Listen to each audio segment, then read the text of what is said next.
Investment return की बात करते हैं, लेकिन रेट ऑफ सेविंग की कोई बात नहीं करता। जो एक ओल्ड हो चुकी है और आपकी फैमिली साइज बढ़ गया, तो आपको कार्ड को चेंज करना एक नीड है, लेकिन हर साल नया मॉडल चेंज करना एक वांट है। देखिए, यहाँ पे एक बड़ा ही इंपॉर्टेंट स्टेप है कि आपको इंश्योरेंस को इन्वेस्टमेंट से मिक्स नहीं करना चाहिए। रेट ऑफ इन्फ्लेशन है वो 6% है, राइट। लेकिन एजुकेशन का रेट ऑफ इन्फ्लेशन 10% है। अमीर अमीर और गरीब गरीब होता जाता है। ये हमने आज से 50 साल पहले भी देखा और उम्मीद करते हैं आज और आने वाले 50 साल बाद भी देखेंगे। तो ऐसा क्यों होता है? सर, ये तो एक बहुत ही इंटरेस्टिंग सब्जेक्ट है। पैसा कमाना 50 साल पहले भी मुश्किल था और आज भी मुश्किल है और 50 साल बाद में भी मुश्किल रहेगा। हम लोग मेहनत करके पैसा कमा तो लेते हैं, चाहे वो बिजनेस हो या जॉब हो, लेकिन फाइनली जब उसकी हम लोग को प्लानिंग करनी होती है तो वहाँ पे हम थोड़ा वीक हो जाते हैं। आज हमारे साथ जुड़े हैं मिस्टर राजीव बंसल जी, जो हमें बताएंगे कि जो भी हम अपनी मेहनत से पैसा कमाते हैं उसको हम आने वाले 10 साल या 15 साल बाद फाइनेंशियल फ्रीडम कैसे पा सकते हैं। चलिए आज मिलते हैं हमारे गेस्ट मिस्टर राजीव बंसल जी से। नमस्कार Rajiv ji. Thank you so much Arvind ji. आपका बहुत बहुत स्वागत है आप ही के चैनल पॉडकास्ट अरविंद भाखड़ी में। Again thank you so much Arvind it's जी। To my pleasure. आज हम कुछ फाइनेंशियल चीज़ों के बारे में जानना चाहेंगे। जैसे मैं ऑलरेडी आपसे इस बारे में पहले भी बात कई बार कर चुका हूँ और मुझे ये हमेशा लगता है कि हमारी जो ऑडियंस है या जो हमारे आज की यंग जनरेशन है, उनको पैसा कमाने से ज़्यादा पैसा जोड़ना या उसको कहाँ इस्तेमाल करना है, उसके बारे में ज़्यादा नॉलेज नहीं है। और आज आपकी एक्सपर्टीज़ लेके और आपकी हेल्प लेके मैं अपनी ऑडियंस को ये थोड़ा-सा विचार आपके बताना चाहूँगा। ज़रूर, तो ज़रूर। सबसे पहले मेरा एक क्वेश्चन आपसे रहेगा कि व्हाट इज़ फाइनेंशियल प्लानिंग या हम फाइनेंशियल प्लानिंग को कैसे करें? देखिए अरविंद जी, फाइनेंशियल प्लानिंग एक बहुत ही इंटरेस्टिंग सब्जेक्ट है और मैं तो कहता हूँ कि ये जो सब्जेक्ट है सबकी सभी मतलब स्कूल के सिलेबसेस में ऐड होना चाहिए। क्योंकि आप देखो कि सबको लगता है कि मैं फाइनेंशियल एक्सपर्ट हूँ, अपने फाइनेंशियल प्लानिंग का वो सब कुछ ज्ञाता है। लेकिन जब आप उसको स्ट्रक्चर्ड वे में फाइनेंशियल प्लानिंग प्लानिंग करोगे तो आपको लगेगा इसमें बहुत सारा गैप है। हुँ, हुँ। अगर स्ट्रक्चर्ड फाइनेंशियल प्लानिंग में आप देखोगे तो सबसे पहले आपको अपनी क्या कहना है बजटिंग करनी होती है। बजटिंग कुछ नहीं है, आपको जो भी आपका मंथली इनफ्लो है और आउटफ्लो है उसको आपको स्ट्रक्चर्ड वे में नोट डाउन करना है, जिसमें आप जो भी एक्सपेंसेस है या जो भी आपकी इनकम है उसको आप नोट डाउन करते हो और आपको जो भी फोर्सिबल एक्सपेंसेस है उसको आप नोट डाउन कर लेते हो। उसके बाद आप देखते हैं कि आपका फंड फ्लो क्या बन रहा है, कि कैश फ्लो क्या बन रहा है, क्या ये नेगेटिव कैश फ्लो है या पॉजिटिव कैश फ्लो है। हुँ, हुँ। उसके बाद आपका जब आपके पास आता है कि जो आपने इसमें खर्चे जो आपका जो इनकम साइड में आपकी सैलरी हो सकती है, बिजनेस इनकम हो सकती है, कुछ डिविडेंड इनकम हो सकती है, रेंटल इनकम हो सकती है, सारी इनकम से आपको आप नोट डाउन कर लेते हो। आप हुँ, एक तरीके से आपका इनकम स्टेटमेंट बन जाती है। उसके बाद आप एक्सपेंडिचर स्टेटमेंट बनाते हो, जिसमें आपके नीड बेस्ड खर्चे हो सकते हैं, जो आपके रूटीन के खर्चे हो सकते हैं, वेजिटेबल्स हो सकते हैं, ग्रोसरीज एक्सपेंसेस हो सकते हैं, क्लोथिंग हो सकती है हुँ, और आपकी ईएमआईज़ हो सकती हैं, आपकी सेविंग्स हो सकती हैं। हुँ, हुँ, अब इसमें जो इम्पोर्टेंट सब्जेक्ट आता है कि इसमें जो आपका एक्सपेंडिचर खाते हैं उसको हम कंट्रोलेबल और अनकंट्रोलेबल का एक्सपेंडिचर को में डिफाइन करते हैं। कंट्रोलेबल एक्सपेंडिचर बेसिकली वांट के एक्सपेंसेस होते हैं और अनकंट्रोलेबल जैसे ग्रोसरी है, क्लोथिंग है, बच्चों की ट्यूशन फीस है, ये आपकी नीड बेस्ड एक्सपेंसेस होते हैं। तो यहाँ पे आपका नीड बेस पे और वांट में हम लोग क्या करें सेग्रीगेशन करते हैं। तो अगर हम ये मान के चलें किसी एक आम पर्सन को वांट और नीड के बारे में डिफरेंशिएट करना है, तो वो कैसे कर पाएगा? देखिए ये बहुत ही इंटरेस्टिंग मतलब डेफिनेशन है कि नीड और वांट को कैसे डिफाइन करना है। हुँ, हुँ। नीड आपका वो खर्चा है जिसके बगैर आपकी लाइफ नहीं चल सकती, वो आपको क्या कहना करना होता है। और जो वांट है कि जो आप अपनी लग्जरी के ऊपर खर्चते हैं। राइट, सपोज करो कि जैसे आपको घर के कर्टेन बदलना एक नीड है, ठीक लेकिन है। हर साल कर्टेन बदलना एक वांट है। हुँ, और हुँ, अगर दूसरा एक एग्जांपल देता हूँ कि आपके पास एक कार है जो एक ओल्ड हो चुकी है और आपकी फैमिली साइज बढ़ गया, तो आपको कार को चेंज करना एक नीड है, लेकिन हर साल नया मॉडल चेंज करना एक वांट है। जो भी गा मार्केट में नया मॉडल आता है उसको चेंज करना आपका वांट है। हुँ, तो हुँ, हुँ। आपको उसमें आपको डिफाइन करना है कि आपको नीड बेस्ड खर्चा कितना करना है और वांट पे खर्चा कितना करना है। तो फाइनेंशियल प्लानिंग का मतलब यही है कि आप अपने नीड के ऊपर खर्चा कीजिए और वांट के ऊपर अपना खर्चा मिनिमाइज कीजिए, और जो आपके पास सेविंग बचती है, जो आपका वांट का खर्चा हुँ। करप करके जो आपकी सेविंग बढ़ती है उसको आपने इन्वेस्ट करना है, और इन्वेस्ट आपने राइट जगह पे करना है, राइट जगह, ताकि आपकी फ्यूचर प्लानिंग आपकी अच्छी हो सकता है जिसमें गोल आपके मीट हो सके। जैसे कि आज हम लोग देखते हैं कि बच्चे भी नया-नया जॉब करते हैं प्राइवेट सेक्टर्स में और जब इन्वेस्टमेंट या अर्निंग के बाद में इन्वेस्टमेंट की बारी आती है, तो भले किसी की सैलरी 20,000 है, 30,000 है या 40,000 है, तो वो अपने खर्चों को बढ़ा लेते हैं। और आजकल जैसे आपको मालूम ही है कि एप्पल मोबाइल काफ़ी लोगों की हमेशा इंटरेस्ट में रहता है, यंगस्टर्स में स्पेशली। तो वहाँ पर वो 80,000 का या 1,20,000 का या 1,40,000 का मोबाइल आया, तो वो बाय कर लेते हैं अपनी सैलरी को जानते बगैर कि उनकी सैलरी से 30,000 रुपए या 40,000 महीना है, और फिर इंस्टॉलमेंट बाँध लेते हैं। तो आप इसको क्या बोलेंगे, नीड और want? This is purely want, this is purely want. Youngsters को चाहिए कि आपको अगर प्रूडेंट फाइनेंशियल प्लानिंग करनी है, तो आपका जो होता है, इनकम एक है, हुँ, हुँ। इनकम के बाद आप इन्वेस्टमेंट कीजिए, उसके बाद एक्सपेंडिचर कीजिए। हुँ, जनरली ये एक रूल है, लेकिन जनरली होता क्या है कि आप पहले इनकम कर लेते हो, इनकम के बाद एक्सपेंसेस कर लेते हो, जो बचता है उसमें इन्वेस्टमेंट करते हो। आप सिर्फ ये मॉडल चेंज कर दीजिए, आप अपने इनकम फिक्स कर लीजिए, अपनी इन्वेस्टमेंट फिक्स कर लीजिए, जो बचता है उसको आप खर्चे में डालिए। राइट। जबकि हो क्या रहा है कि आप पहले इनकम आती है, इनकम के बाद एक्सपेंडिचर आते हैं, उसके बाद जो कुछ बचता है, जो नहीं बचता, हुँ, वो हुँ। आपकी इन्वेस्टमेंट होती है। आपको सिर्फ रूट चेंज करना है। बच्चों को भी यही चाहिए, यंगस्टर्स को भी यही चाहिए कि पहले अपनी वांट को कम से कम करें। अब आप देखिए कि जो आपने इन्वेस्टमेंट की है, एक बच्चा 20 साल की एज से इन्वेस्टमेंट करता है, से आपने आपने 5 करोड़ का प्रोफाइल के लिए 20 साल की एज पे आपने इन्वेस्टमेंट की है, हुँ, और एक बच्चा 30 साल की एज पे इन्वेस्टमेंट करता है, तो आपको जो आपने सेविंग करनी है, उसका रेट ऑफ डबल करना पड़ेगा। हुँ, हुँ, हुँ। से अगर 20 साल की एज में किसी को 20,000 रुपये सेव करना है, तो 30 साल की एज में वो 40,000 करना पड़ेगा। राइट। तो बेसिकली आपको फाइनेंशियल प्लानिंग में अपनी इन्वेस्टमेंट करनी है, हुँ। इन्वेस्टमेंट बढ़ानी है, और अर्ली एज में आपने इन्वेस्टमेंट स्टार्ट करनी है। अच्छा, एक चीज़ बताइए राजीव जी कि अमीर-अमीर और गरीब-गरीब होता जाता है। ये हमने आज से 50 साल पहले भी देखा, और उम्मीद करते हैं आज और आने वाले 50 साल बाद भी देखेंगे। तो ऐसा क्यों होता है? सर, ये तो एक बहुत ही इंटरेस्टिंग सब्जेक्ट है। इसमें कई सारे अमीर का अमीर होना और गरीब-गरीब होने करके कई सारी चीज़ें का कॉम्बिनेशन होता है। एक उसमें बहुत बड़ा रोल होता है स्किल का, डेस्टिनी का, और यस, फाइनेंशियल प्लानिंग भी इसमें एक रोल करता है। तो हम यहाँ पे आज जो डिस्कस कर रहे हैं, फाइनेंशियल प्लानिंग ही कर रहे हैं, क्योंकि अब एक बंदा सीए है और एक बंदा बीकॉम है, तो सीए हुँ। की सैलरी ज़्यादा होगी, पीएन की कम होगी। हुँ, एक हुँ। सिंपली एक बिज़नेसमैन है, एक सैलरीड है। हुँ, हुँ। बिज़नेसमैन की इनकम ज़्यादा होगी, सैलरीड की ज़्यादा होगी। हुँ, तो वो हुँ। उसका डेस्टिनी है। लेकिन हुँ। यस, आपको क्या कहना है, फाइनेंशियल प्लानिंग आपको अमीर-अमीर भी बना सकती है और गरीब-गरीब भी बना सकती है, गरीब को गरीब भी बना सकती है। मैं ना भी पीछे कुछ यूट्यूब में एक वीडियो वॉच कर रहा था, जिसमें सैफ अली खान की बेटी सारा अली खान है ना, सारी अली खान। हाँ जी, तो उसने ऐसे अपनी फ्रेंड्स के साथ में वो मनाली में घूमने गई, जी, और वहाँ पर अब देखो 5,000 करोड़ प्लस की प्रॉपर्टी उसके फादर के पास है, हुँ, and she is also a successful actress. But still वहाँ पर उसने एक 6,000 रुपए का कमरा लिया, जो कि वो कितने ही पैसे का कमरा अफ़ोर्ड कर सकती है। तो उससे पूछा गया कि ऐसा क्यों? तो उसने बोला कि कमरे की जो वैल्यू थी वो 15,000 थी, लेकिन वो उसने 6,000 का इसलिए लिया क्योंकि उस रूम में हीटर नहीं चल रहा था। तो उसने उस होटल से उसको डिस्काउंट रेट पे लिया, और 6,000 रुपया। अब यहाँ 6,000 की इन्वेस्टमेंट नहीं थी, क्योंकि उसे 3 से 4 घंटे ही वहाँ बिताने थे, बाकी टाइम उसको आउटिंग करनी थी या बाहर घूमना था। अब यहाँ पर हम लोग यही समझेंगे कि वो कितनी अमीर है, वो कितना अफ़ोर्ड कर सकती है, वो चाहे तो पूरा होटल का होटल बाय कर सकती है।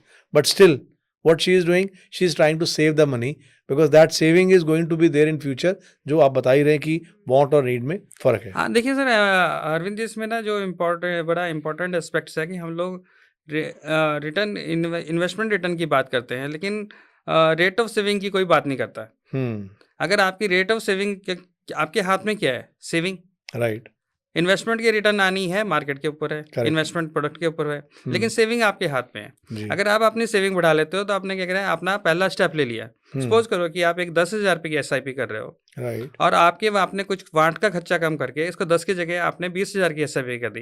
हुँ, तो हुँ, आपकी इन्वेस्टमेंट क्या करा, ऑलमोस्ट डबल हो गई। करेक्ट। आपकी ऑलमोस्ट रिटर्न भी आपकी डबल हो गई। हुँ, पहले जो आपको रिटर्न 10,000 रुपए मिल रही थी, अब 20,000 रुपए मिलेगी। हुँ, तो आपको इन्वेस्टमेंट रिटर्न से ज़्यादा आपको सेविंग रेट के ऊपर भी फ़ोकस करना चाहिए। अपने को अपनी सेविंग बढ़ाना है और सही जगह पे लगाना है। Right, this is the financial planning का बेसिक ऑब्जेक्टिव ये है कि आपको सेविंग बढ़ानी है और सही जगह लगाना है, ओके, ताकि आपको जल्दी से जल्दी फाइनेंशियल फ्रीडम मिल जाए। ठीक है। फाइनेंशियल फ्रीडम के लिए आपको सेविंग बढ़ाना होगा। तो फाइनेंशियल फ्रीडम का एक मेजर अगर हम बोलें right way of going to that is कि हमें अपने फाइनेंशियल प्लानिंग को और बेटर करना चाहिए। यस। वो सैलरीड हो, या बिज़नेसमैन हो, चाहे वो इंडस्ट्रियलिस्ट हो, फाइनेंशियल प्लानिंग सबको ही करनी पड़ेगी। कोई भी इंडस्ट्री बगैर बजटिंग के तो चल ही नहीं सकती। Right, right. आज आप अपने कॉर्पोरेट के लिए बजटिंग करते हैं, लेकिन इंडिविजुअल बजटिंग कोई नहीं करता। मुझे नहीं लगता कि 100 में से 90 बंदे क्या करें बजटिंग करते होंगे। नहीं करते हैं। कुछ ही लोग हैं जो बजटिंग करते हैं, वो भी प्रॉपर कर पाते हैं, नहीं कर पाते, that is other aspect. I think ज़्यादा वही कर पाते हैं जो बहुत ज़्यादा टुवर्ड्स कॉमर्स के साइड में होते हैं, या जिनको ज़्यादा नॉलेज होती है, या जिनके फ्रेंड्स सीए हो सकते हैं, दे कैन गेट मोर नहीं, ऐसा आइडियाज़। नहीं होता है सर कि जो मनी के लिए कॉन्शियस है और जो हुँ, उसको प्रूडेंटली उसको खर्चना चाहता है, वही क्या कह रहे हैं कर कर पाते हैं, या किसी ने क्या कह रहे हैं कहीं एजुकेशन लेके हुँ, एस्पेक्ट समझ कर इसको हुँ। प्रैक्टिस किया है, वही कर पाता है। राजीव जी, एक आम आदमी अपनी फाइनेंशियल प्लानिंग कैसे कर सकता है? अरविंद जी, इसमें जो फाइनेंशियल प्लानिंग है, एक बंदा इंडिविजुअली अपना आप भी कर सकता है और किसी अच्छे फाइनेंशियल एडवाइजर की हेल्प ले सकता है। हुँ, हुँ। फाइनेंशियल प्लानिंग में आपके 5-6 स्टेप्स होते हैं और अगर उन स्टेप्स को स्ट्रक्चर्ड वे में फॉलो किया जाए तो वो उनमें आप इंडिविजुअली भी आप फाइनेंशियल प्लानिंग कर सकते हैं और किसी सर्टिफाइड एडवाइजर से भी आप क्या करें, इसमें फाइनेंशियल एडवाइजर से भी हेल्प ले सकते हो। ओके। जो फाइनेंशियल प्लानिंग में आपके जो सबसे पहला स्टेप 5-6 स्टेप्स होते हैं, मैं उनको पहले एक-एक करके बता देता हूँ, उसके बाद मैं उसको डिटेल में एक्सप्लेन करूँगा। सो सबसे पहले जो स्टेप होता है उसको कहते हैं कि assessment of current financial situation. Hmm, hmm. Second steps होता है कि आपकी रिस्क प्रोफाइलिंग। हुँ, थर्ड स्टेप्स होता है गोल सेटिंग हुँ, और चौथा स्टेप होता है इसमें एसेट एलोकेशन और पांचवा सेटअप होता है मॉनिटरिंग और रेगुलर मॉनिटरिंग एंड छठा स्टेप होता है आपकी रीबैलेंसिंग। हुँ, तो हम हुँ, पहले स्टेप्स की बात करें तो इसमें पहला स्टेप आता है आपका assessment of current financial position. इसमें कुछ नहीं है, आपको सबसे पहले अपने अपने बजटिंग करनी है। बजटिंग में आपको अपना इनकम और एक्सपेंडिचर का एक स्टेटमेंट बनानी है, जिसमें आपने छोटे से छोटा खर्चा अपना नोट डाउन करना है और छोटी से छोटी इनकम सारी को जीरो डाउन कर लेना है। उसके बाद आपने देखना है कि आपकी नेट इनफ्लो बन रहा है या आउट नेगेटिव कैश फ्लो बन रहा है। हुँ, हुँ, उस कैश फ्लो को हम लोगों को आपने नोट डाउन करना है। सेकंड, आपको अपनी नेटवर्थ कैलकुलेशन करनी है। हुँ, सेकंड स्टेप में आप नेटवर्थ कैलकुलेशन कैसे करना है, आपने सबसे पहले अपने एसेट्स देखने हैं कि आपके पास ये एसेट्स आपके फिजिकल्स एसेट्स भी हो सकते हैं और लिक्विड फाइनेंशियल एसेट्स भी हो सकते हैं, हुँ, जिसमें आप गोल्ड की एस्टिमेशन कर लीजिए, आपका घर की एस्टिमेशन कर लीजिए, या आपके टोटल आपकी इन्वेस्टमेंट्स इक्विटी में है, लोन आपकी जो भी इन्वेस्टमेंट्स हैं उनको आप जीरो डाउन कर लीजिए। हुँ, अब ये आपकी एक एसेट्स हो जाएगी। फिर आपकी हुँ, एसेट्स आपकी आज की तारीख में एसेट्स घर का मिला के प्रॉपर्टी आपके गोल्ड को मिला के इन्वेस्टमेंट मिला के सारी 50 लाख की हो गई। हुँ, हुँ, ये आपकी एसेट्स होगी। तो हुँ, आपके बाद आपको उसमें देखना है कि आपने उन एसेट्स को बनाने के लिए आपने कितने लोन्स लिए हुए हैं हुँ, हुँ, और हुँ। कितने आपने बाहर से मतलब इसको बनाने के लिए कितनी आपकी ऑब्लिगेशंस हैं। अगर हम इसको थोड़ा एग्ज़ाम्पल से समझें तो वो कैसे रहेगा?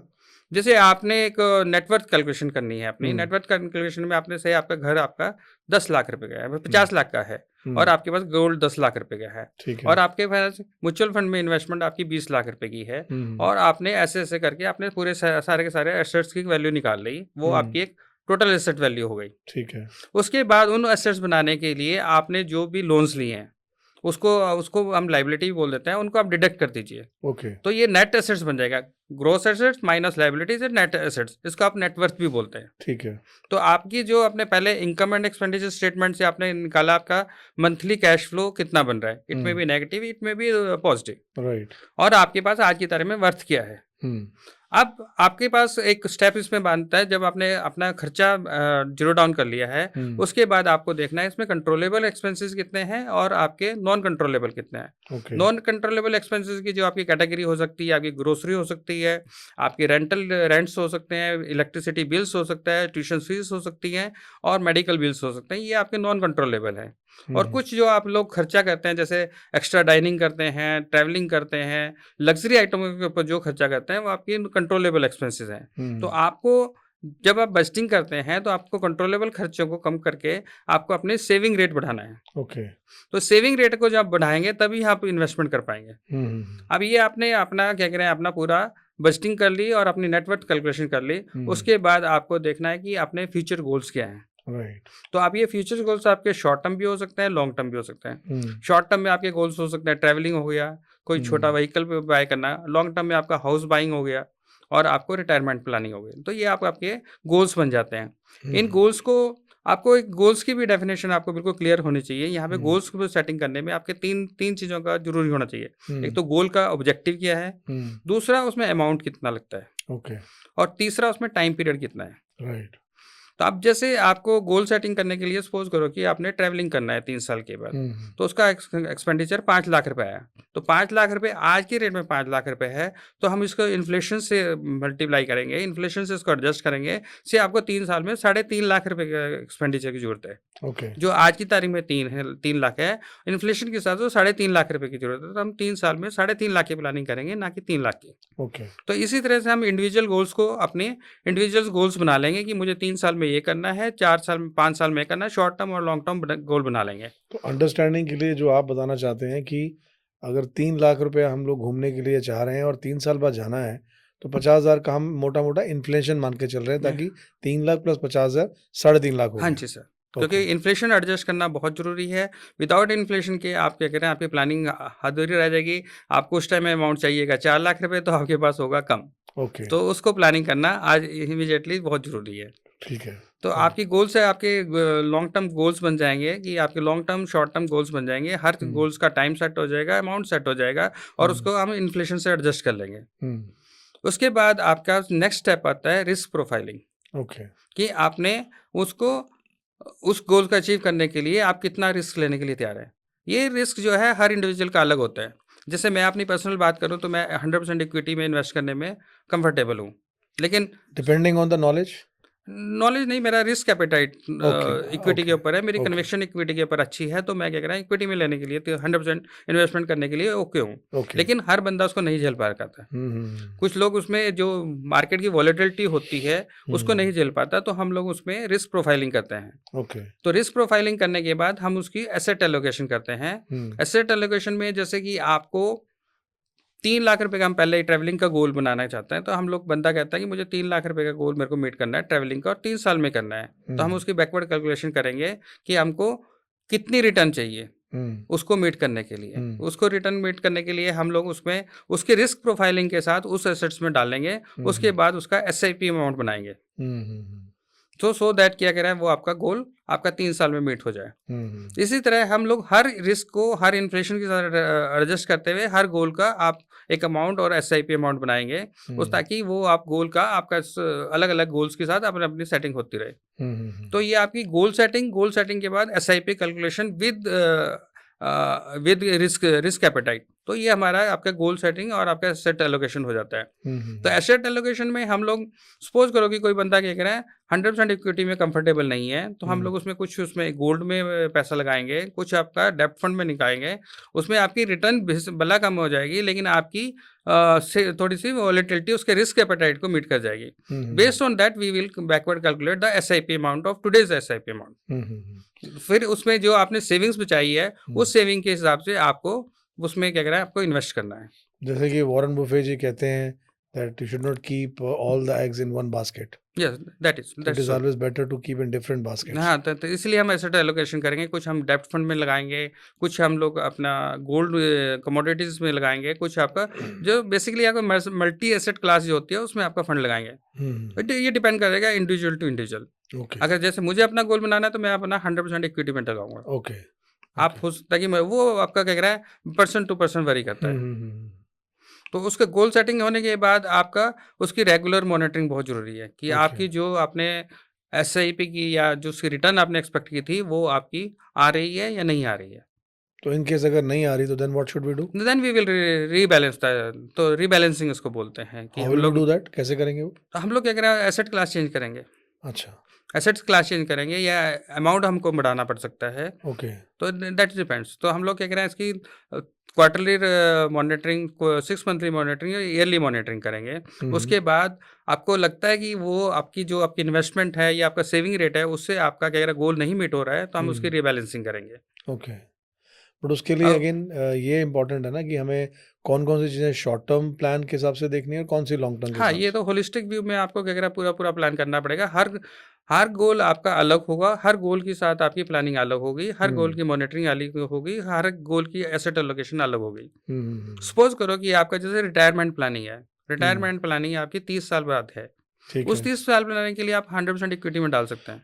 हुँ, सो दैट क्या कह रहा है, आपका रिस्क कम रहे वहाँ पे। Okay, right. तो अकॉर्डिंगली हम लोग अगर एसेट के आपके जो हमने स्टेप्स नोट किए हैं कि बस्टिंग किया पहले, अपनी नेटवर्थ कैलकुलेशन किया, उसके बाद रिस्क प्रोफाइलिंग किया, फिर गोल सेटिंग किया। गोल सेटिंग और बस्टिंग इसमें 2 बड़े स्टेप्स हैं। बस्टिंग के बाद आपको पता लगता है कि आपके पास करंट इनफ्लो कितना है, उस इनफ्लो को बेटर कैसे किया जा सकता है। उसको बेटर करने के बाद आपको गोल सेटिंग करना है और गोल सेटिंग के बाद उनको टाइमली उसको एलोकेट करके आपको मीट कराना है। आई थिंक गोल सेटिंग के लिए हमें नेचुरली ये भी देखना पड़ेगा ना कि हमारा इनकम सोर्स करंट टाइम पे है कितना। हाँ, that is part of busting ना। राइट। उस बस्टिंग में से आपको निकल के आएगा ना कि आप कितना सेव कर सकते हो। करेक्ट। से आपको आपकी आज मैं एक एग्जांपल देता हूँ कि आपकी आज आपका इनकम 1 लाख रुपए है और आपका आज की तारीख में आपकी जो सेविंग है, नेट सेविंग है, जो सेवेबल अमाउंट है वो 20,000 रुपये है। और आपने एसेट एलोकेशन की, आपने जो गोल सेटिंग किया उसमें आपकी जो सेविंग रेट निकल के आ रहा है 30,000 रुपये निकल के आ रहा है। ठीक है।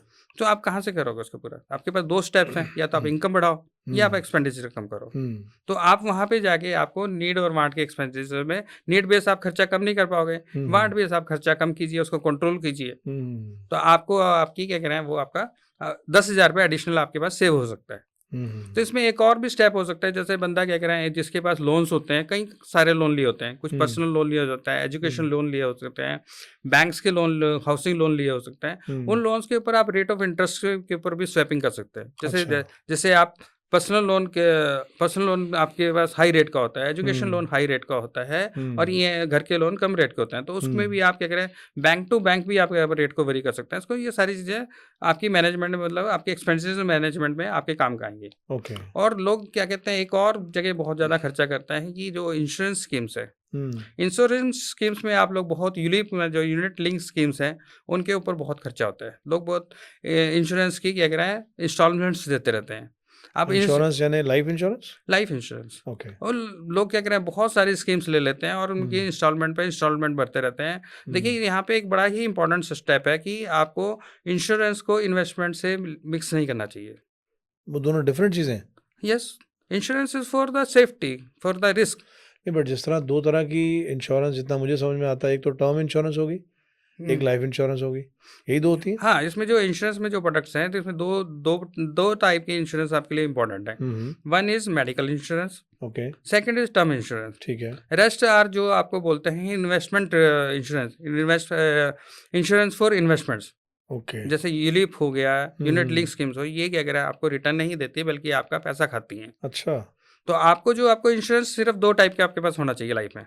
इसको एक अवॉइड करना चाहिए जो हाँ, इसको यूरोप में? अवॉइड करना चाहिए। इसको क्या कह रहा है, प्रॉपर एसेट्स में डालना चाहिए जहाँ पे रिटर्न पूरी आए। ओके। बेसिकली एलआईसी आज कर क्या रहा है, एलआईसी आपसे इंश्योरेंस में पैसा ले रहा है, ठीक है। सीधा इक्विटी मार्केट में ले रहा है। आपको इंश्योरेंस के नाम पे, इन्वेस्टमेंट के नाम पे 10% की रिटर्न दे रहा है, खुद वो 17-18% कमा रहा है। तो आप क्यों, अगर आप उसको अमाउंट को आप बचा लेंगे तो खुद क्यों नहीं आप हायर रेट ऑफ इंटरेस्ट पे क्या करें अपने सेट्स को लगाएं। तो ये 10% आप कैसे ईयरली पकड़ते हो? जो आपकी इन्वेस्टमेंट की, जो इंश्योरेंस के में जो इन्वेस्टमेंट लिंक प्रोडक्ट्स हैं उनकी जो रिटर्न आएगी वो 9 से 10% से ज़्यादा नहीं आती। तो लाइफ इंश्योरेंस कंपनीज इतना ही दे पा रही हैं? हाँ, दे पाती हैं क्योंकि उन्होंने अच्छा। भी तो कमाना होता है ना। तो आपका कहना ये है कि जो पैसा यूलिप या हम लोग पैसा इन्वेस्ट करते हैं, वो पैसा फिर फर्दर वो भी स्टॉक मार्केट में लगा देते हैं? स्टॉक मार्केट में जो आपकी रिस्क एपेटाइट से जो आपके एसेट्स बनते हैं उनपे लगाइए। आप इंश्योरेंस में सिर्फ 2 ही प्रोडक्ट लीजिए, या तो आप टर्म प्लान लीजिए और एक आप मेडिकल प्लान लीजिए। बस दैट्स ऑल? That's it. उसके अलावा नहीं? नहीं, इससे ये जो पैसा बचेगा आप अपनी इन्वेस्टमेंट में, प्रॉपर इन्वेस्टमेंट में अपने हिसाब से इन्वेस्ट कीजिए ताकि आपके गोल्स मीटिंग हो जाए। ओके। राजू जी, इसमें मेरा एक आपसे सवाल रहेगा जो कि मे बी ये हाइपोथेटिकल आपके डेटा के हिसाब से हम लोग चलेंगे कि मान लीजिए किसी की इनकम 1 लाख रुपया है और उसकी सेविंग, या जैसे आपने बताया कि वो कितना उसका कंट्रोलेबल है, कितना अनकंट्रोलेबल है, उस हिसाब से एक हाइपोथेटिकल अगर हम लोग एक स्ट्रैटेजी बनाए अपनी फाइनेंशियल प्लानिंग को बेटर करने के लिए, तो क्या बेस्ट, या अगेन बेस्ट तो नहीं कहूँगा, बट क्या बेटर रहेगा कि हम ये परसेंटेज अगर अपनी इनकम का सेव कर पाएँ और वो फाइनेंशियल प्लानिंग में लगा पाएँ? Some any percentage approximately idea लेके 30-40% आपको सेविंग करना चाहिए। करना चाहिए। ओके। अगर आप 30-40% आप सेविंग करते हो तो आप 10 साल में फाइनेंशियल इंडिपेंडेंस पा जाते हो। ओह! और दैट नाइस। अगर आप इन्वेस्टमेंट इक्विटी में करते हो तो 10 साल के अंदर अंदर आप फाइनेंशियल इंडिपेंडेंस ले लेते हो। एक चीज़ की श्योरिटी मैं अपने एंड से मतलब आपसे बात सुन के ये ऑडियंस को दे सकता हूँ कि आज की जनरेशन इस तरह की नहीं है। आज की जनरेशन इस तरह की प्लानिंग नहीं करती है और आज की जनरेशन को ये नहीं मालूम है कि वो 30 या 35 या 40 इयर्स में वो कहाँ पर होगी और अपनी उसकी क्या सेविंग होगी। वो मंडे टू फ्राइडे की ज़िंदगी में चल रही है। सैटरडे को एन्जॉय किया, संडे किया एंड मंडे फिर दोबारा अपना काम पे चले गए, चाहे वो जॉब है, चाहे वो बिज़नेस है। तो what you are saying is I think very, very correct and ये बहुत एक नॉलेजेबल आपकी तरफ से पॉइंट्स हैं and it's really going to help everybody जो इसको सुन रहा है और जो इसको एक्चुअली अपनी लाइफ में इम्प्लीमेंट करेगा। सर ये प्रॉब्लम यंग यंग जनरेशन की नहीं है, हमारी भी है। अच्छा, हम लोगों ने भी जो अपनी सेविंग स्टार्ट की है, मैंने अपनी पर्सनल सेविंग 35 की एज में स्टार्ट की है। पहले 15 साल जो मैंने अपनी जॉब की है, उसमें यही काम किया है। तो उसका एक कारण हो सकता है? मेरा मानना है कि उस समय पॉडकास्ट नहीं होते थे। नहीं, उस टाइम क्या कहना, यस, ये एक कारण हो सकता है क्योंकि उस टाइम यूट्यूब इतना नहीं चला था, इतनी नॉलेज इन्फॉर्मेशन अवेलेबल नहीं थी यस, और इतने यस, प्रोडक्ट्स भी नहीं थे। प्रोडक्ट नहीं थे। अभी आपको देखो कि म्यूचुअल फंड ने इतने अवेयरनेस डाली है, म्यूचुअल फंड सही है। तो हमारे हुँ, टाइम में म्यूचुअल फंड सही इतना था नहीं नहीं। नहीं सुनते थे। ठीक है। तो आपको उतनी नॉलेज भी नहीं थी, लेकिन क्या कहना, आज हुँ, बच्चों के पास नॉलेज भी है और बच्चे, आप जैसे कह रहे हो कि बहुत सारे बच्चे बहुत इंटेलिजेंट हैं। करेक्ट। उन लोगों हुँ, को अगर आपको पता लग जाए तो वो कहीं से कहीं कोई भी प्रोडक्ट निकाल लेते हैं। हुँ, आज के बच्चे हुँ, क्रिप्टो में भी इन्वेस्ट कर रहे हैं, इक्विटी में भी हुँ, इन्वेस्ट कर रहे हैं, हुँ, म्यूचुअल फंड में भी कर हुँ, रहे हैं। म्यूचुअल हुँ, फंड में भी डायरेक्ट इन्वेस्ट कर रहे हैं, रेगुलर नहीं कर रहे हैं, ओह! डायरेक्ट में सेविंग करते हैं। बच्चे बहुत इंटेलिजेंट हैं, हुँ, लेकिन हुँ, बच्चों के नेचर के ऊपर डिपेंड करता है कि कौन सा बच्चा इन्वेस्टमेंट फ्रेंडली है और कौन सा बच्चा एक्सपेंडिचर फ्रेंडली है। दैट इज बच्चा हुँ, टू बच्चा हुँ, डिफरेंस हुँ, करता हुँ, है। हुँ। आई थिंक इनकम उतना इम्पोर्टेंट नहीं करती जितना आपके प्लानिंग इम्पोर्टेंट हाँ, करती है। यस, प्लानिंग और सेविंग और आपकी सही जगह पे सेविंग लगना। हुँ, बेसिकली आपको सेविंग करना है, ये एक हुँ, एक स्टेप है। और सही पहले तो आपको सेविंग सही करना है, हुँ, ज़्यादा से ज़्यादा सेव करना है और सेविंग को सही जगह लगाना है। यही आपकी हुँ। फाइनेंशियल प्लानिंग है। देखिए यूट्यूब एक बहुत अच्छा माध्यम है, जहाँ से ऑडियंस इसको कनेक्ट कर पाती है और बहुत सारी इन्फॉर्मेशन जो उसके पास नहीं होती है, वो सिर्फ़ यूट्यूब में टाइप करती है, जो चाहिए वो वाला वीडियो सामने आता है, उसको वॉच करती है। मैं आपको एक छोटा-सा एग्ज़ाम्पल देता हूँ। मेरे एक यूट्यूब में जिसको मैं फ़ॉलो करता हूँ या जो उनको मैं देखता हूँ, तो उसमें एक पर्सन है, उनकी कुछ 2004 के आस-पास जॉब करते थे, उनकी सैलरी थी 3500 और 3500 से उन्होंने अपना he was from Meerut basically, तो वो 3500 से वो like he was staying in Delhi, वो उसमें से कुछ पैसा बचाना और 300-500 रुपए ऐसे इक्विटी पे इन्वेस्ट कर देना एंड देन करते-करते वो मेहनती थे, तो ग्रेजुअली इंक्रीज़ हुआ। 2012 में उनकी सैलरी कुछ 3500 सेविंग के अगेंस्ट में 35,000 रुपीज़ में वो कुछ 10,000 रुपए सेव करने लग गए। That means almost 3 times. ऐसे करते-करते I think he putted lot of money in equity okay, and then he started studying about stock market okay, and then going forward मतलब आज की डेट में he is maybe in crores. That's good. अगर हम वही चीज़ देखें कि आज की जनरेशन जो मैंने आपको पहले भी बताया, वो ये देखती है कि मैंने क्या कमाया उसमें मैं ईएमआई में कैसे करके एक एप्पल मोबाइल या ईएमआई में एक बड़ी सनरूफ वाली गाड़ी वो मैं कैसे लेके आ पाऊँ? जो कि एज़ यू ऑलरेडी सेड कि वो एक एक्सपेंडिचर है, एसेट नहीं है। तो ये financial planning it's very important and it's very very good I think we have discussing on that and you are giving you already given lot of information to us so मुझे लगता है कि वो आज अगर 1000 या 100 करोड़ के मालिक हैं तो जस्ट बिकॉज कि उन्होंने भी फाइनेंशियल प्लानिंग की और बचपन से उसको प्लान किया। सर आप इंडस्ट्री में हो, जी, तो आपको बताइए कौन सी इंडस्ट्री है जो बगैर बजटिंग के काम कर रही है? नेचुरली जो सक्सेसफुल है वो तो बजटिंग पे काम करेगी तो हम लोग इंडिविजुअली बजटिंग क्यों नहीं कर पाते? क्योंकि हमारा उस तरह का थॉट प्रोसेस नहीं है, तो वहाँ पे फाइनेंशियल प्लानिंग चाहिए। नॉलेज नहीं है। नहीं, नॉलेज सबके पास है। जब आप इंडस्ट्री की बजटिंग कर पाते हो तो क्यों अपनी क्यों नहीं कर पाते? बस वही आपको है। अगर कंपनी बोलती है कि आप अपने डिपार्टमेंट का बजट बना के दे दीजिए, हम्म तो आप हम्म बजट बना के नहीं देते।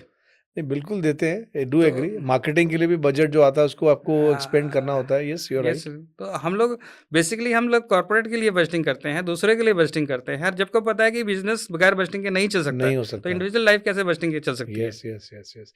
उसमें आई थिंक बुक्स में अगर हम बात करें बैलेंस शीट और बनाते हुए तो कुछ प्रोविजनल्स भी हम लोगों को प्लान करना पड़ता है कि ये प्रोविज़न रख लेते हैं, कि इतना खर्चा होगा, वो भी बजटिंग का ही पार्ट होता है। यस, बट अपनी डे टू डे लाइफ में या मंथली और ईयरली में हम प्लान नहीं कर पाते यस, या ये नहीं करते दैट हैं। Is very important step. जब तक आपको यही नहीं पता होगा कि आपका खर्चा कहाँ पे हो रहा है, हुँ, जब तक आपको ये नहीं पता कि मेरा लीकेज कहाँ पे है, basically hmm. Over spending is a leakage. Right. जब तक आप वो लीकेज को कंट्रोल नहीं करोगे, तो आप अपनी हुँ, सेविंग कैसे बढ़ाओगे? हुँ। मैंने पहले भी जैसे मैं बोल रहा हूँ कि इन्वेस्टमेंट पे रिटर्न ज़रूरी है, लेकिन सेविंग रेट बढ़ना बहुत ज़रूरी है। Okay. Hmm, hmm, hmm.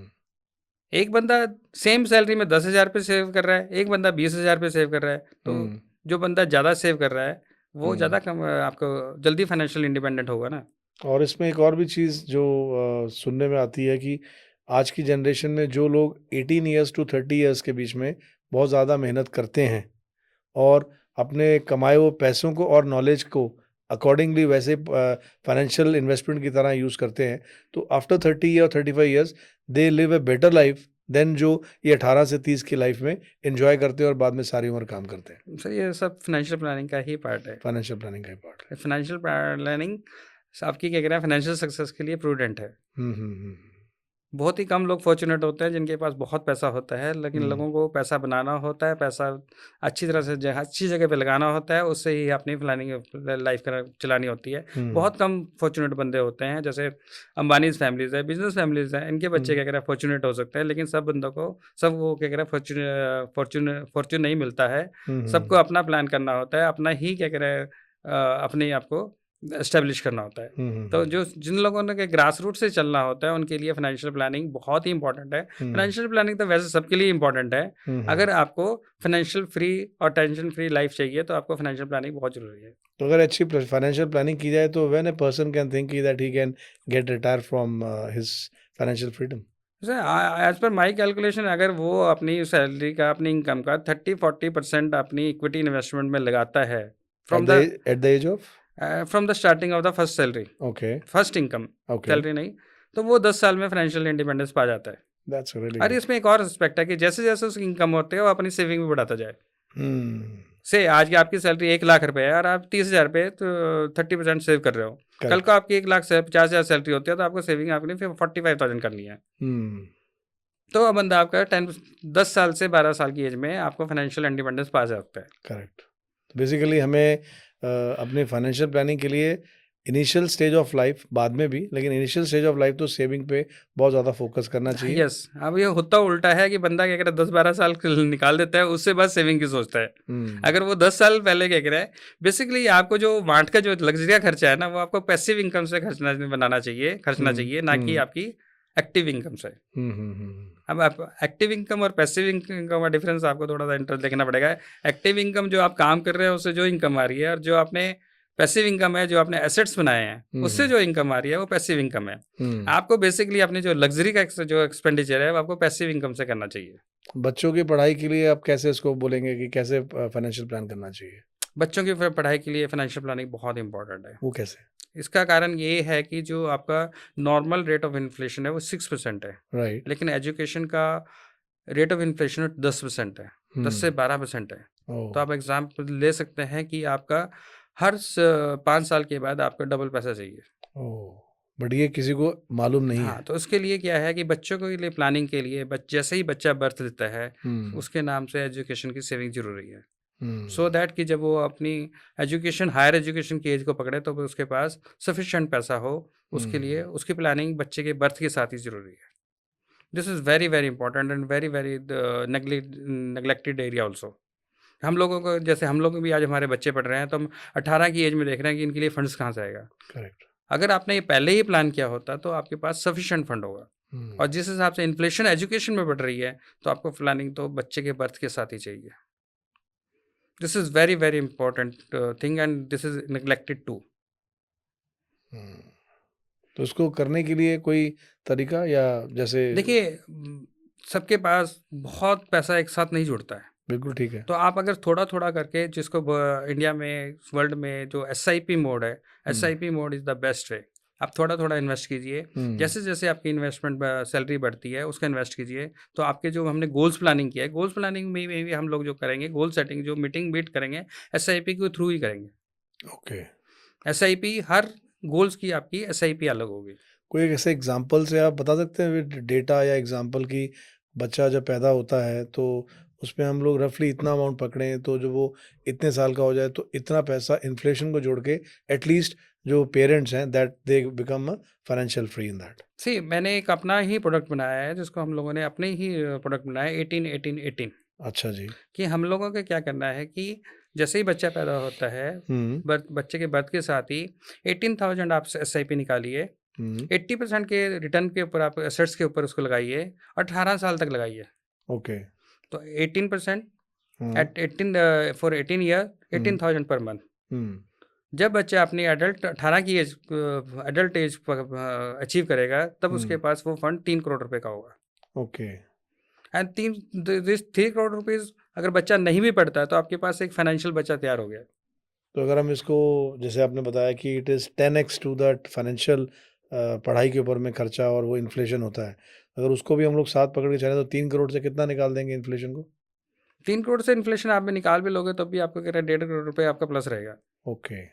And that to आप ग्रेजुअली पैसा सिप में लगा रहे हो, वो ओवर द नाइट एकदम इकट्ठा नेचुरली नहीं लगा रहे हो आप। हाँ, तो आप 18,000 रुपए करके आप क्या कह रहे हैं 3 करोड़ रुपए इकट्ठा कर लेते हो 18 साल के बाद, जो कि हुँ। आज की तारीख में भी सफिशिएंट बनी है। और किसी को ये समझ ना हो तो I think they can go into Google and do it on compounding interest calculator. क्या कह रहे हैं आपके पास बहुत सारे कैलकुलेटर अवेलेबल हैं। आप क्या कह रहे हैं एसआईपी कैलकुलेटर आप कर लीजिए, उसमें अपना एसआईपी का अमाउंट डाल दीजिए। आप उसमें स्टेप अप एसआईपी के ऊपर भी कैलकुलेट कर सकते हैं। आप रेट ऑफ इंटरेस्ट डालिए और पीरियड डालिए, तो आपको आज कैलकुलेट करके बता देगा कि आपको इस एसआईपी की इतनी इन्वेस्टमेंट का इतने पीरियड के बाद, इतने रेट के बाद इतना अमाउंट बनेगा। हुँ। उसी के साथ हम ये सारे फाइनेंशियल नंबर आपकी गोल सेटिंग में आते हैं। क्योंकि ये देखो हम जानते हैं कि हिंदू मिथोलॉजी में या आम आदमी की लाइफ में देखें, जब तक भगवान इंसान थे तो उन्हें किसी ने भगवान नहीं माना। लेकिन जब उन्होंने कुरुक्षेत्र में अपना विराट रूप दिखाया तो तब लगा कि हाँ, ये भगवान है, ये कृष्ण भगवान है। उसी तरह से आज की डेट में अगर हम आप और हम बात करते हैं तो लोग उतना कोरिलेट कई बार नहीं कर पाते। लेकिन जब वो एक्चुअली में जाके कंपाउंड इंटरेस्ट को पैसों से कैलकुलेट करेंगे, जो कि वो करते नहीं हैं। प्रॉब्लम ये है, अगर एक्चुअली में करेंगे और अगर वो यंग एज में करेंगे तो yes, what you are saying is correctly right. फिर वो 3 crore, 4 crore, 5 crore is a very small amount and they will going to get a financial freedom. That is true. Arvind ji की जो कंपाउंडिंग है, कंपाउंडिंग को बहुत ही कम लोग इसको समझ पाते हैं कि कंपाउंडिंग का रियल मतलब क्या है, क्योंकि हम हुँ, लोग डे टू डे में बहुत ज़्यादा रिटर्न चाहते हैं। लेकिन मैं आपको एक छोटा सा एग्जांपल देता हूँ कि अपनी मार्केट जो इंडिया की मार्केट जो है, इंडिया का जो सेंसेक्स है 15-16% पे ग्रो करता है। राइट। अगर हम अच्छी जगह पे इन्वेस्ट करते हैं तो हम लोग इस रेट ऑफ जो इनकम को है, आप 24% अचीव कर सकते हैं। हुँ, हुँ। सिर्फ आपको प्रूडेंट एसेट्स में डालना है और 24% का आप रेट ऑफ रिटर्न आप अचीव कर सकते हैं। अब 24% का अगर आप मैजिक देखेंगे तो मैं आपको एक मैजिक बताता हूँ कि आपने से 1 करोड़ रुपए 24% रिटर्न के ऊपर आपने इन्वेस्ट किया, ठीक है। तो आपका 24% के हिसाब से आपका 3 साल में पैसा आपका डबल हो जाएगा। करेक्ट। मतलब 1 करोड़ आपका 2 करोड़ रुपए हो जाएगा। हुँ, अगर आप ये 10 साल तक चला लेते हो हुँ। तो ये 1 करोड़ रुपए आपका 10 करोड़ रुपए हो जाएगा। ओह! अभी अभी मैजिक अब यहाँ से स्टार्ट होगा। सपोज करो कि आपने 10 साल और निकाल दिए सेम रेट पे, सेम अमाउंट, तो ये 10 करोड़ आपका 100 करोड़ हो जाएगा। अगर अगले 10 साल आपने और निकाल दिए, अगले 10 साल और लगा दिए और आपने 24% का रेट ऑफ इन्वेस्टमेंट रिटर्न आपने अचीव कर लिया, तो हुँ, ये आपका जो 100 करोड़ है ये 1000 करोड़ हो जाएगा। And this is possible with 1 crore rupees. Warren Buffett साहब ने क्या किया है? वारेन बफेट साहब ने अपने 18 साल की एज में अपनी इन्वेस्टिंग स्टार्ट कर दी थी अच्छा। और उन्होंने लाइफ टाइम आपका 19% का रेट ऑफ रिटर्न अचीव किया है। हुँ, उनका एग्जैक्ट रेट ऑफ रिटर्न जो है 19.4% है by doing investment. By doing investment. हुँ, उन्होंने कोई बहुत बड़ा मैजिकल फिगर नहीं अचीव किया है, उन्होंने 19.9% अचीव किया है। और उसके साथ से आज वो वर्ल्ड के सबसे रिचेस्ट पर्सन है। रिचेस्ट पर्सन में आप देखोगे बिल गेट्स हैं, ये हैं, लेकिन उन्होंने जो आपका फिलैंथ्रोपी में बहुत इन्वेस्ट किया है। अगर वो आपके आज उनके पास अपना पैसा होता तो आज वो one of the richest person हो गए। तो ये कंपाउंडिंग की पावर है कि आप उसमें आपको यहाँ पे आपका टाइम आपका साथी है। हुँ। तो जितना लंबा आप टाइम को लेके जाओगे उतनी आपकी रिटर्न कंपाउंड होगी। इसी में जैसे एक छोटी सी हुँ, मैं आपको स्टोरी सुनाता हूँ, बड़ी इंटरेस्टिंग स्टोरी है सब। हुँ, एक बार एक राजा थे, अच्छा। वो एक युद्ध लड़के आए हुँ, और उस युद्ध में बहुत खून खराबा हुआ हुँ, और वो बहुत दुखी थे। हुँ, तो उन्होंने अपने सबसे पढ़े लिखे व्यक्ति को अपने दरबार में बुलाया और उन्होंने उनको अपनी प्रॉब्लम को उसको बयान किया कि कुछ ऐसा बनाओ कि जिसमें क्या करें युद्ध जैसा मजा आए लेकिन खून खराब बनाओ। हुँ, तो जो उनका जो विद्वान था, बहुत अच्छा विद्वान था, उसने कहा राजन मुझे थोड़ा सा टाइम दीजिए, मैं कुछ दिन के बाद आपके लिए कुछ लेके आता हूँ। कुछ समय के बाद वो विद्वान उनके पास गेम लेके आया उसने एक गेम को बनाया और जिस गेम को हम चेस बोलते हैं, शतरंज बोलते हैं, वो बनाया।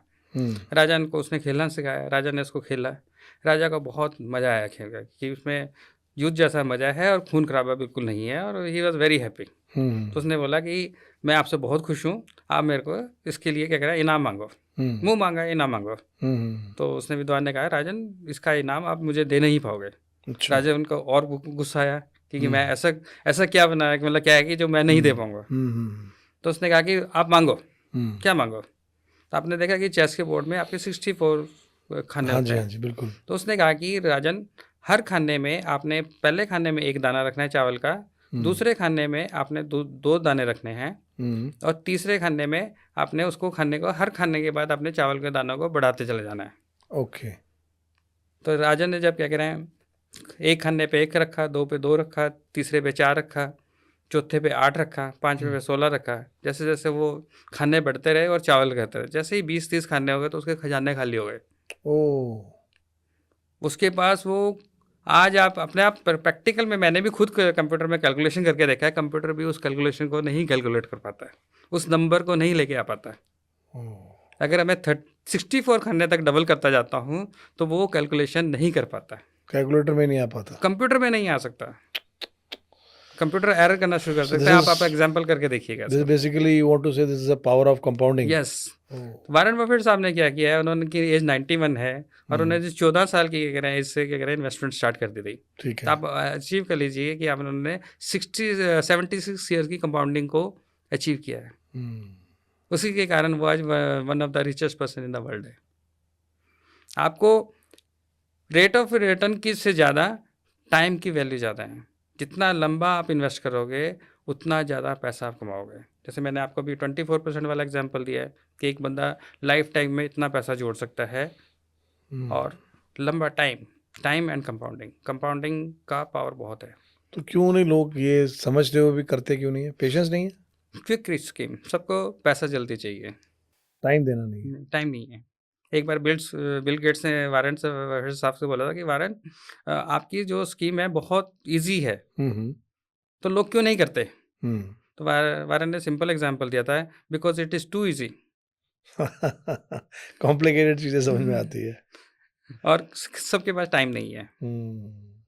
तो यहाँ पे इन्वेस्टिंग जर्नी में आपके पास टाइम चाहिए। टाइम आपको कब मिलेगा, जब आप अर्ली इन्वेस्टमेंट करोगे, फर्स्ट इनकम से आप स्टार्ट कर दोगे। मैं तो कहता हूँ कि जैसे मैंने आपको 18 का एग्जांपल दिया है कि बच्चे के बर्थ के साथ आप इन्वेस्टमेंट स्टार्ट कर दीजिए। तो आप आज बच्चा एक जन्म लेता है और आपके पेरेंट, एज ए पेरेंट्स आपने उसके लिए इन्वेस्टमेंट स्टार्ट कर दी। लाइफ टाइम में उसको कितनी साइकिल मिलेंगी। अगर बच्चा 70 ईयर्स तक जीता है तो 70 ईयर्स तक की उसकी कंपाउंडिंग कितनी होगी। अगेन कैलकुलेटर से बाहर, कंप्यूटर से बाहर। कंप्यूटर से and that is what Warren Buffett is. कि जो हम लोगों ने अपनी लाइफ में गलतियां की हैं, वो गलतियां हमारी अगली जनरेशन ना करे, इसके लिए हमें फाइनेंशियल प्लानिंग और सेविंग और सही जगह सेविंग का लगना बहुत ज़रूरी है। अजीत जी, आपने अपनी इन्वेस्टमेंट की जर्नी कैसे स्टार्ट की? सर सेम सबकी तरह, पहले 10 साल जितना आया उससे ज़्यादा कमाया। 25 तारीख को सैलरी ख़त्म हो जाती थी, उसके बाद फिर 1 तारीख को सैलरी आती थी, फिर वो 25 तारीख का साइकिल। तो मुझे जो साइकिल, जब मैं मेरी जो इन्वेस्टिंग जो जर्नी स्टार्ट हुई थी 34 की एज से स्टार्ट हुई थी। अच्छा, जो आप कहते हो कि अगर वो बच्चा पैदा होते या बच्चा 18 साल की उम्र से करे तो अगेन। हाँ, ये जैसे इनकम से स्टार्ट करें या बच्चे से पैदा, तो हमारी एज जो है इन्वेस्टिंग जो है 34 से स्टार्ट हुई। ओके। और वो भी कैसे स्टार्ट हुई, तो हमें कोई जाना नहीं। मैंने एक बैंक हाउसिंग लोन लिया था, तो वहाँ पे एक लेडी थी, उन्होंने मेरे को कहा कि आप 10,000 रुपये का, तो आप मुझे जबरदस्ती उसने मेरे से सेविंग कराई एक म्यूचुअल फंड में, एक्सिस के। एक्सिस बैंक की मैंने क्या कह रहा है लोन लिया था, तो उसने मेरे का 10,000 रुपये के स्टार्ट कराई। तो मेरे एक नेबर थे, उन्होंने क्या कह रहा है मुझे एक म्यूचुअल फंड एडवाइजर से मिलवाया, तो उन्होंने मेरी एक 3,000 रुपये की उसके SIP स्टार्ट कराई थी। उस SIP को फिर मैं ले जाते हुए अपनी क्या कह रहे हैं लाइफ में फिर मैं उसको बढ़ाता चला गया। और बाय द 45 एज, आपने को भी मेरा पर्सनल एक्सपीरियंस है, 45 में मैंने अपना नौकरी छोड़ करके उस सेविंग की वजह से मैंने अपनी आगे की लाइफ अपना खुद करियर कर रहा हूँ। Basically you are the live example in front of us, जहाँ पे आपने जो चीज़ बता रहे हैं वो ऑलरेडी प्रैक्टिकल किया है, and with in 10 years at least you got a financial freedom. मैंने आपने पॉडकास्ट में पहले ही बोला कि मुझे इक्विटी में पूरा विश्वास है। I am ready to invest 100% in equity, क्योंकि मैंने इसके 4 बियर साइकिल और वो बुलिश साइकिल दोनों देखे हैं। ये बेयर और बुलिश मैं समझा तो नहीं। मार्केट का जो साइकिल होती है कि मार्केट कभी अपवर्ड ट्रेंड में होती है, कभी अप डाउन ट्रेंड में होती है। ठीक है। जिस बंदे ने क्या कहते हैं आपको ये साइकिल झेल ली है, वही एक अच्छा इन्वेस्टर बन पाता है। तो ये साइकिल का ड्यूरेशन टाइम पीरियड क्या पकड़ सकते हैं हम? ये आपका मार्केट का एक साइकिल होता है कि जब मार्केट, आपने भी गाड़ियों में देखा होगा कि आप जैसे बिजनेस करते हैं, जैसे आप कार बिजनेस है, कभी गाड़ियां बहुत बिकती हैं, कभी नहीं बनती, जैसे ठीक है। जैसे आपको तेजी और मंदी का पीरियड जिसको बोलते हैं। तो हम्म। बियर और बुलिश साइकिल इज नथिंग, तेजी और मंदी का पीरियड। तो ये हर बिजनेस में, हर मार्केट में ये तेजी का साइकिल और मंदी का साइकिल आता है। तो ये आपका चलता रहता है। जो बंदा इन्वेस्टर मंदी में भी बना रहता है और क्या कह रहा है तेजी में भी बना रहता है, वही पैसा बना पाता है। होता क्या है कि बंदा तेजी में पैसा डालता है और मंदी में निकाल देता है, तो वो कहता है कि मुझे क्या कह रहा लॉस हो गया। उल्टा करता है हाँ, बेसिकली। बेसिकली आपको तेजी और मंदी में इन्वेस्टर ही रहना है। जो ये आप जो हम रेट ऑफ रिटर्न की बात कर रहे हैं, ये रिटर्न आफ्टर पीरियड है। इसमें क्या कह रहे हैं, आपको ये साइकिल्स को झेलना पड़ता है। तो बेसिकली पोर्टफोलियो को रेड देखने की आदत डालनी चाहिए। हाँ जी, रेड रेड तो नहीं होता पोर्टफोलियो, रेड तो बहुत कम ही होता है, लेकिन आपको आपकी रिटर्न कम हो जाती है। कि सपोज करो कि आपका पोर्टफोलियो स्टॉक आज कोई 70% चल रहा है, लेकिन है। वो अचानक गिर के 50% आ गया, हम्म। तो आपको क्या कह रहा है, 70 रुपये वाला जब 50 रुपये आता है तो आप निकल जाते हैं। फॉर निकल जाते एग्जाम्पल मैं आपका एग्जाम्पल लेता हूँ कि टाइटन का स्टॉक 2004 में 5 रुपये का था। हैं। Today is 3700 rupees, 3700 rupees. Yes yes yes. तो आप ये देख लो कि इसमें के ऊपर कितनी मल्टीप्लिकेशन हुई है। लेकिन हम्म। आज आपको 5 और 3700 रुपया तो दिख रहा है, लेकिन 5 से बाद वो कितनी बार सो गया, 100 के बाद 80 गया, 80 से फिर 60 आया, फिर 60 से 150 गया, 130 गया। ये जर्नी आपको नहीं पता है। एक आम इन्वेस्टर इस जर्नी को नहीं झेल पाता है। जब मार्केट ऊपर जाती है तो सब कुछ अच्छा लगता है, आपको भी स्टॉक्स बड़ा प्यारा लगता है, लेकिन जैसे ही मार्केट थोड़ा सा करेक्शन आती है तो वो स्टॉक आपको निकलता है। वही वॉलेटिलिटी को नहीं झेल पाता है, और जो झेलता है वो आपको वो कामयाब वॉरेन हो बफे जाता है। बन जाता है। हाँ, अब राकेश झुनझुनवाला जी ने जो पैसा कमाया है टाइटन से कमाया है। टाइटन से उनका आज 40,000 करोड़ का पोर्टफोलियो है। उन्होंने अपना जो कैरियर स्टार्ट किया था 10,000 रुपये की इन्वेस्टमेंट से स्टार्ट किया था। तभी आज वो एक एग्जाम्पल है जिसको हाँ, हम लोग तो ऐसे एग्जाम्पल आपको बहुत सारे मिलेंगे जिन लोगों ने पेशेंस के साथ मार्केट को समझ के अच्छी तरह से काम किया है। हर पेशेंस में आपको काम किया है, उनको अच्छा मतलब उन्होंने अपना अच्छा पोर्टफोलियो बनाया है। तो राजीव जी, आप आज पॉडकास्ट में आए और आज हम लोगों ने बहुत सारी बातें की, बहुत सारी इन्फॉर्मेशन आपने हमें दी, और जो हमारी ऑडियंस को इसमें बहुत सारी नॉलेज मिलेगी, जिसमें हम लोगों ने स्टार्ट फ्रॉम की कंट्रोलेबल, अनकंट्रोलेबल, देन हम लोगों ने SIP, देन कुछ आपने अच्छी अच्छी कहानियों के साथ में हमें बताया। तो it was really interesting and knowledgeable और informative also, and we always love to take your inputs so that, क्योंकि एक इन्फॉर्मेशन ऐसा खजाना है जो जितना मिल जाए उतना कम है। Thank you Arvind ji. आज का जो पॉडकास्ट है जनरली फाइनेंशियल प्लानिंग पे रहा और गोल सेटिंग वगैरह पे रहा है। आगे जो हम लोग जो नया पॉडकास्ट हम जब आगे रिकॉर्ड करेंगे तो हमारा जो पॉडकास्ट होगा वो एसेट एलोकेशन के ऊपर होगा, जिसमें हम लोग मोर ऑफ कौन से आपके पास इंस्ट्रूमेंट्स हैं जहाँ पे आप इन्वेस्ट कर सकते हो और अपने गोल्स अचीव कर सकते हो। तो हम लोग बात करेंगे इक्विटी म्यूचुअल फंड्स की, हम बात करेंगे डेब्ट म्यूचुअल फंड की, हम बात करेंगे कमोडिटी म्यूचुअल फंड्स की। बेसिकली हम हर म्यूचुअल फंड्स की जितनी भी कैटेगरीज हैं सबके ऊपर बात करेंगे और अपनी ऑडियंस को बताने की कोशिश करेंगे कि आप लोग अपने गोल्स कैसे अचीव कर सकते हो और फाइनेंशियल फ्रीडम कैसे अचीव कर सकते हो। तो हम इसमें डिटेल में बात करेंगे। Thank you so much Arvind ji, आपने हमें बुलाया, आपने बोलने का मौका दिया। Once again thank you so much. Thank you sir, thank you very much Rajiv ji, और हम डेफिनेटली आपकी सर्विसेज और आपके इनपुट्स लेते रहेंगे। बहुत बहुत शुक्रिया आपका sir. Thank you very much. Thank you.